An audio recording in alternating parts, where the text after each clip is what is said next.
Hello everyone, welcome to the class. आज हम पढ़ेंगे एक्सरसाइज 4.3। हमने लास्ट वीडियो में क्वेश्चन नंबर 7 तक के क्वेश्चंस देखे थे। अब हम देखते हैं question number 8। Question number 8 is find the sum of first 51 terms of that arithmetic progression whose second term is 14 and third term is 18। तो यहाँ पर हमें फर्स्ट 51 टर्म्स का सम निकालना है, जहाँ पर 14 दिया हुआ है सेकेंड टर्म एंड 18 है थर्ड टर्म। तो देखते हैं हम sum of first 51 terms हमें ये फाइंड करना है। Second term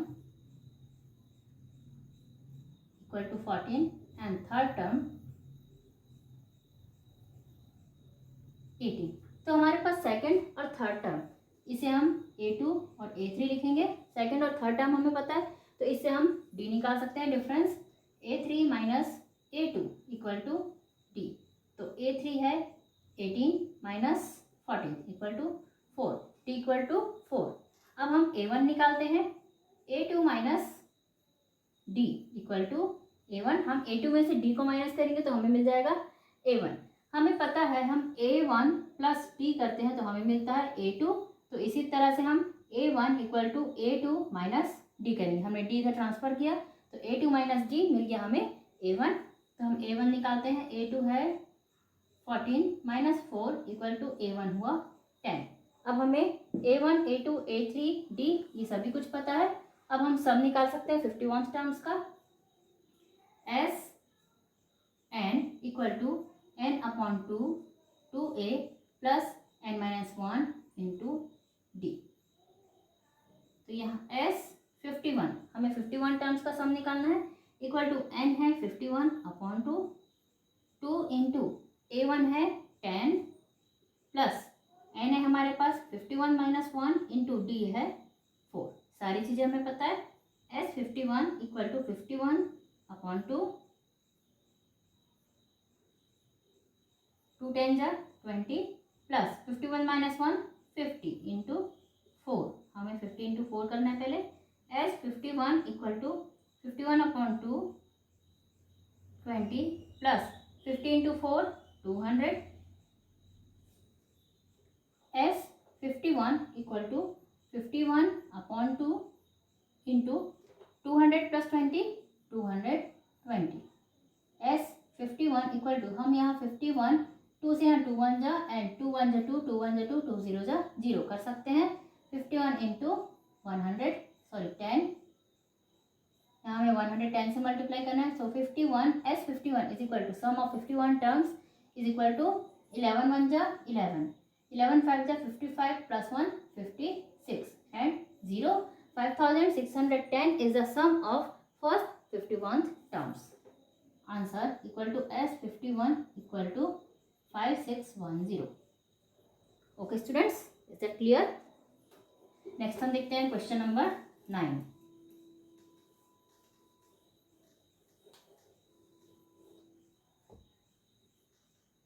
In question number 9, if the sum of first 7 terms of an arithmetic progression is 49, हमें first 7 terms का sum दिया हुआ है 49 and that of 17 terms is 289 और 17 terms का sum दिया हुआ है 289।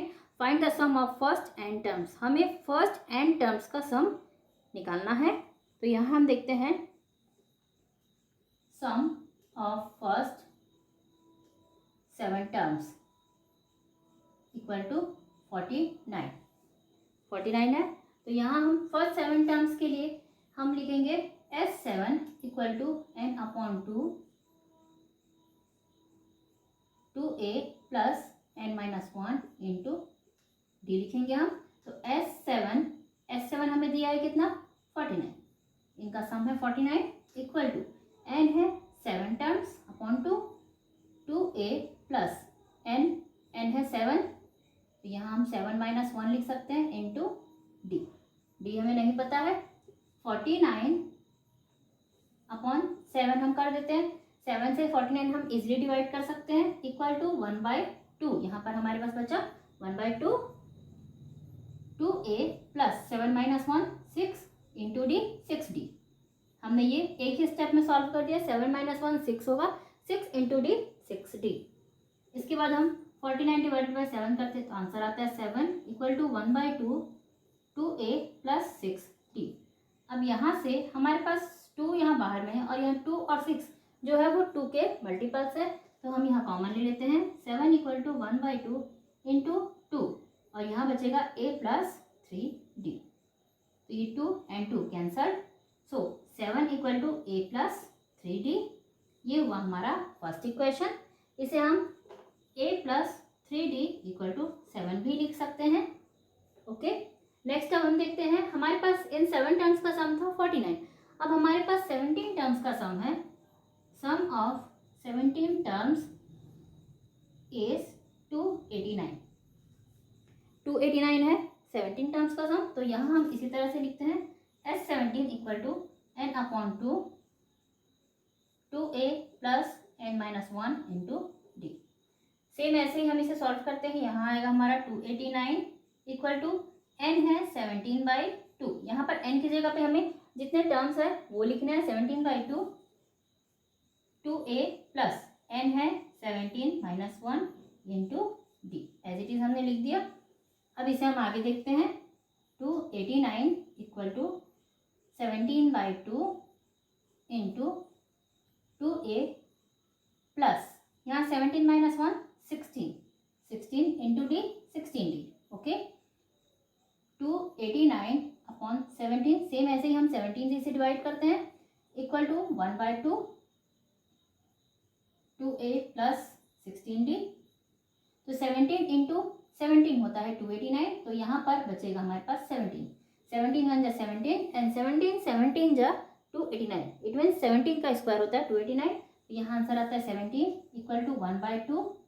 यहाँ हम 2 को लेते हैं कॉमन, तो यहाँ बचता है a प्लस 8d। ये 2 हमारा कैंसिल हो जाता है। 17 equal to a plus 8d। इसे हम a plus 8d equal to 17 लिखते हैं। सो हमारे पास 2 इक्वेशन है, फर्स्ट एंड सेकंड। अब हम देखते हैं from equation 1 and 2। a plus 8d is equal to 17 and a plus 3d equal to 7। हम इन्हें सब्ट्रैक्ट करते हैं, माइनस माइनस एंड माइनस, तो ये तो हमारा हो गया cancel, plus and minus. 17 minus 7 10, answer आता है 10। यहाँ 8 माइनस 3 होता है 5d, so d equal to 10/5, d equal to 2। अब हमें d की वैल्यू मिल गई है, तो हम a की n की सारी वैल्यूज निकाल सकते हैं। हमें लेकिन यहाँ पर निकालना है nth टर्म्स की value, sum of nth terms निकालना है। तो Sn equal to n/2 2a plus n-1 into D निकालना है। तो इसके लिए हम पहले निकाल लेते हैं a। तो a निकालने के लिए हम देखते हैं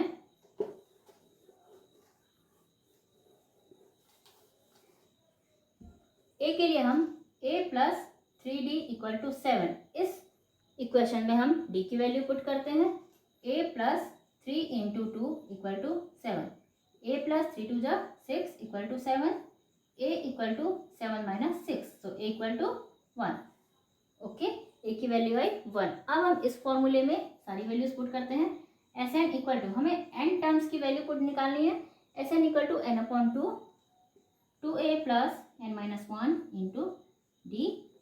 Sn इक्वल टू, n को हमें n ही रखना है, 2 into 1 plus n-1 into 2, d की वैल्यू है 2। Sn equal to n/2 2 plus 2n-2, यहाँ plus 2 n-2 cancelled. Sn equal to n/2 into 2n, तो यहाँ 2 and 2 cancel. Sn equal to n square, so answer is Sn equal to n square. Okay students, now next one question is question number 10। If first, second and last term are respectively a, b and 2a of an arithmetic progression, then prove that sum of progression will be 3a upon 2 under bracket b minus a। तो यहाँ पर हमें first, second and last term दिए हुए हैं a, b and 2a। आइए अब हम देखते हैं first term equal to A, second term equal to B. तो हम यहाँ पर से डिफरेंस निकाल सकते हैं, difference equal to B minus A, second term minus first term, a2 minus a1 होता है डिफरेंस, तो b minus A is the d, last term equal to 2a, last term है यहाँ पर 2a। अब हमें यहाँ पर टोटल कितने टर्म्स हैं ये पता करना है। जब लास्ट टर्म 2a है तो टोटल यहाँ पर है कितने टर्म्स, तो यहाँ हम देखते हैं a n equal to a plus n minus 1 into D. तो यहाँ पर a1 है हमारे पास, a plus n minus 1, n हमें नहीं पता है, इंटू डी है b माइनस ए। ओके, लेकिन लास्ट टर्म हमारे पास है 2a, तो यहाँ पर a n की जगह पे हम लिखते हैं लास्ट टर्म 2a को। हमने लास्ट एक्सरसाइज में कुछ क्वेश्चंस में देखा था, जब हमें लास्ट टर्म पता होता था तो हम लास्ट टर्म कौन सा है, कितना है, 76 78, वो हम यहाँ रखते थे। तो सेम ऐसे ही हम यहाँ पर रखेंगे 2a equal to a plus n minus 1 into B minus A. B minus A यहाँ पर डिफरेंस है a1, n माइनस 1 हमें n पता नहीं है इसलिए हमने n को n ही रखा है। यहाँ पर a n की जगह पे रखे हैं हमने 2a।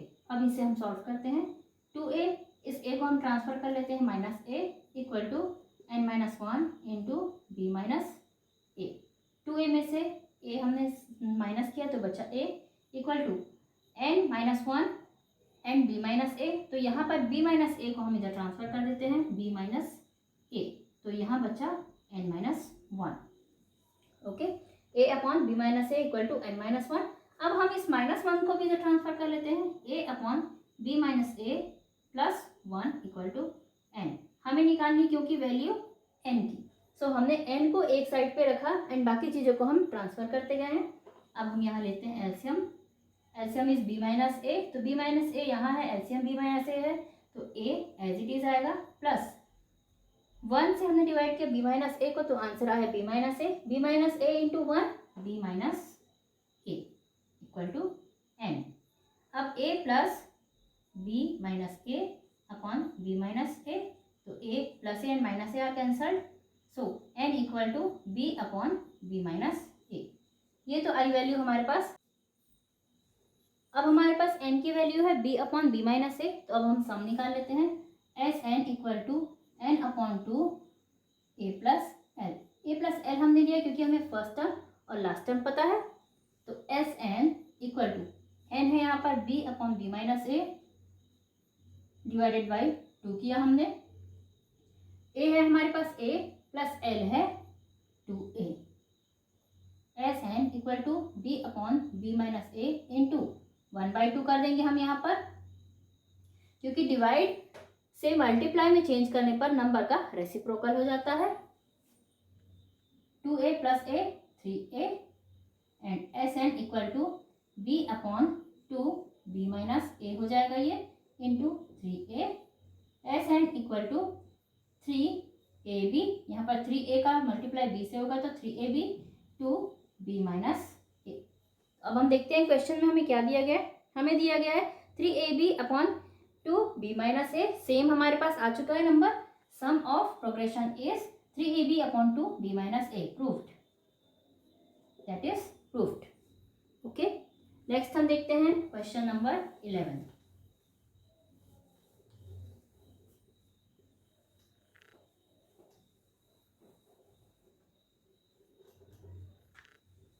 Question number 11 is sum of the first n terms of an arithmetic progression is n square plus 4n.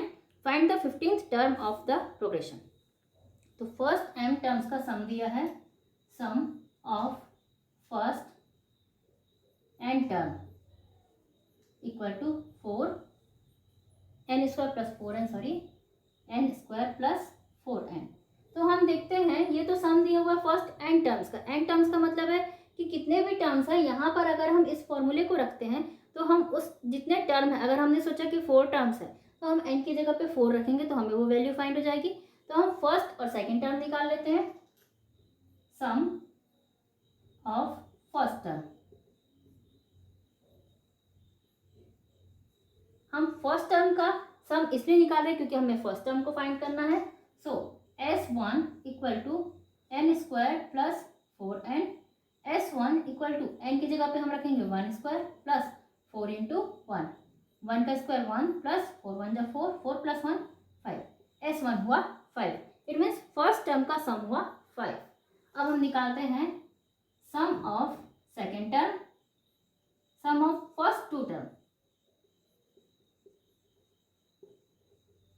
यहाँ पर फर्स्ट टर्म का मतलब होता है फर्स्ट टर्म का मतलब फर्स्ट वन टर्म ही होगा।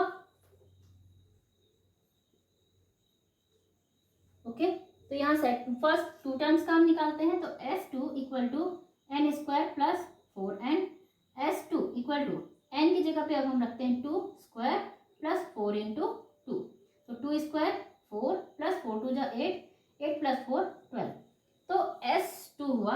इट मीन्स टू टर्म्स का सम हुआ 12। तो अगर हम टू टर्म्स के सम में से वन टर्म का सम माइनस कर देते हैं तो हमें हमारे पास जो बचता है वो होता है सम नंबर, सॉरी वो हमारे पास जो बचेगा वो होगा term number 2। S2 minus S1 equal to A2। हमें S2 में से S1 माइनस करने पर मिलेगा A2, क्योंकि हमने दो नंबर्स के सम में से एक नंबर के सम को माइनस कर दिया तो हमें वो नंबर ही बचेगा जो कि A2 है। तो यहाँ S2 है 12 minus 5 equal to 7, 7 is the A2।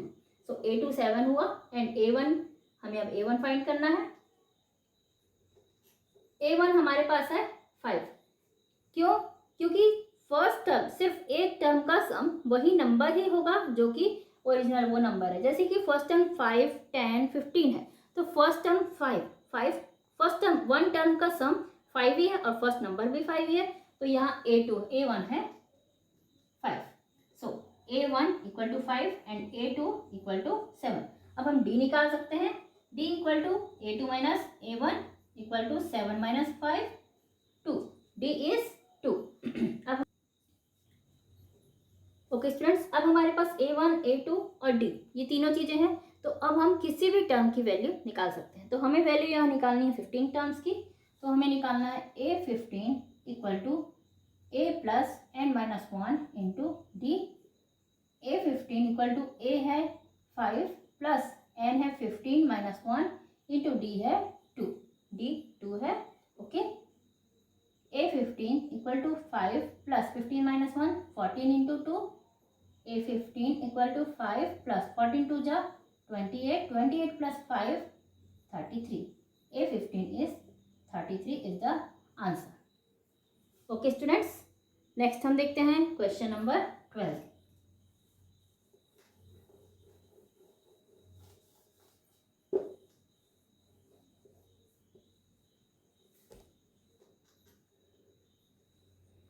In question number 12, find the sum of first 24 terms of the list of numbers whose nth term is given by an is equal to 3 plus 2n। हमें यहाँ पर n terms की value दी हुई है an equal to 3 plus 2n और हमें निकालना है 24th term. an equal to 3 plus 2n। So हम फर्स्ट टर्म निकालते हैं। फर्स्ट टर्म यहाँ पर अब हमें सम नहीं दिया, हमें यहाँ an ही दिया हुआ है। तो हम यहाँ an equal to 3 plus 2n में हम लिखते हैं a1 equal to 3 plus 2 into 1, 3 plus 2 1 जा 2, 3 प्लस 2 5, a1 इज 5। अब हम an सेकेंड टर्म निकालते हैं। Second term equal to a2 equal to 3 plus 2n, a2 equal to 3 plus 2 into 2, 3 plus 2 2 जा 4 7, सेकेंड टर्म इज 7। अब यहाँ से हम d निकाल सकते हैं। a2 हमें मिल गया, d equal to a2 minus a1, d है 7 minus 5 equal to 2, d is 2। अब हमें a1 a2 और d मिल चुके हैं, तो हम 24th टर्म इज d मिल चुके हैं। अब हमें निकालना है सम ऑफ 24th टर्म्स। तो यहाँ हम S24 equal to n upon 2 a plus n minus 1 into D लेते हैं formula. S24 equal to n है यहाँ पर 24/2, 2 इंटू a है 5 प्लस n है 24 माइनस 1 इंटू d है 2। S24 equal to 24 divided by 2 12 होगा, इंटू 5 2 जा 10 plus 24 minus 1 23 into 2, 12 into 10 plus 2 3 जा 6 2 2 जा 4, 12 into 10 plus 46 56।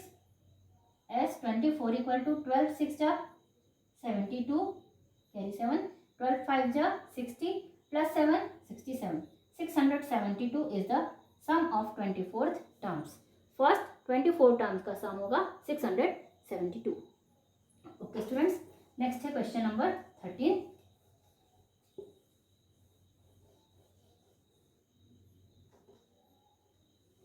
In question number 13, sum of pth, qth, rth term of an arithmetic progression are a, b, c respectively.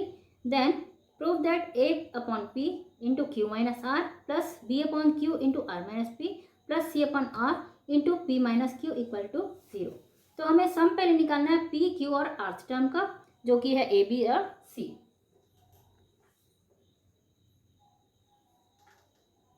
Some of pth term equal to A है, तो S P equal to N upon 2 A plus N minus 1 into D. ये formula हम रखते हैं। तो S P की value है ए equal to N की जगह पे हम रखेंगे पी, क्योंकि हमें पी टर्म्स का सम निकालना है। यहाँ पर हम एस एन लेते हैं, S N equal to N upon 2 A plus N minus 1 into D. तो यहाँ पर एन इक्वल टू हमें लेना है पी, एन इक्वल टू हमें लेना है पी। तो एस एन की जगह पे हमने रखा ए, क्योंकि ए है वैल्यू पीथ टर्म की, पीथ टर्म के सम की वैल्यू है ए, इसलिए हमने यहाँ ए रखा। एन अपॉन 2 में आएगा P upon 2 into 2a plus N में p माइनस 1 इंटू डी। ए, अब ये p को हम यहाँ ट्रांसफर कर लेते हैं, a upon P equal to 1 upon 2a plus p minus 1 into D. तो ये आया हमारा first progression, first equation, sorry second sum of qth term equal to B. Sum of qth term है बी, तो S N equal to N upon 2 A plus N minus 1 into D. ये हुआ हमारा formula. अब S N की value यहाँ जैसे कि ए थी, यहाँ पर भी हमें एन इक्वल टू क्यू लेना है। तो यहाँ पर ये हमारे पास याद रखने की चीज़ है, एन इक्वल टू हमें क्यू लेना है।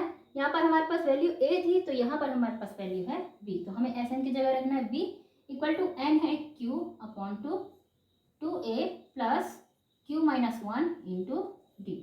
हम क्यू के इधर ट्रांसफर करते हैं, b upon Q equal to 1 upon 2a plus Q minus 1 into D. ये हुआ हमारा इक्वेशन नंबर 2। नेक्स्ट है सम ऑफ आर्थ term equal to C. C है यहाँ पर आर्थ टर्म। अब यहाँ n इक्वल टू हमें लेना है r, तो यहाँ फॉर्मूला है S N equal to N upon 2 A plus N minus 1 into D. S N है यहाँ पर सी इक्वल टू एन है R upon 2 A plus R minus 1 into D. ये हुआ हमारा, सॉरी यहाँ पर एक लाइन और हमारा सॉल्व होगा, सी अपॉन आर। आर हमने ट्रांसफर किया, C upon R equal to 1 upon 2 A plus R minus 1 into D. ये हुआ हमारा इक्वेशन नंबर 3। तो ये है हमारे 3 इक्वेशंस। अब हमें प्रूफ करना है ए अपॉन पी। तो देखिए यहाँ पर ए अपॉन पी है, नेक्स्ट है बी अपॉन क्यू, तो ये है बी अपॉन क्यू, एंड उसके बाद है सी अपॉन आर, तो सी अपॉन आर है। तो हमें यहाँ पर प्रूफ करना है, यहाँ पर इसके बाद हम लिखते हैं A upon P into Q minus R plus B upon Q into R minus P plus C upon R into P minus Q equal to 0। ये वैल्यू आनी चाहिए। तो यहाँ पर a अपॉन पी की जगह पे हम a अपॉन पी की वैल्यू रखते हैं 1/2 2a plus p minus 1 into D, यहाँ पर p minus 1 into D, plus b upon Q की वैल्यू है 1/2 2a plus q minus 1 into D, plus c upon r की वैल्यू है, सॉरी इसके बाद हमें q माइनस r लिखना है। हमने ये वैल्यूज लिखी a अपॉन पी की value 1/2 into 2a plus p minus 1 into D, into हमें लिखना है q माइनस r, प्लस अब हमें b अपॉन क्यू की वैल्यू लिखनी है 1/2 into 2a plus q minus 1 into D.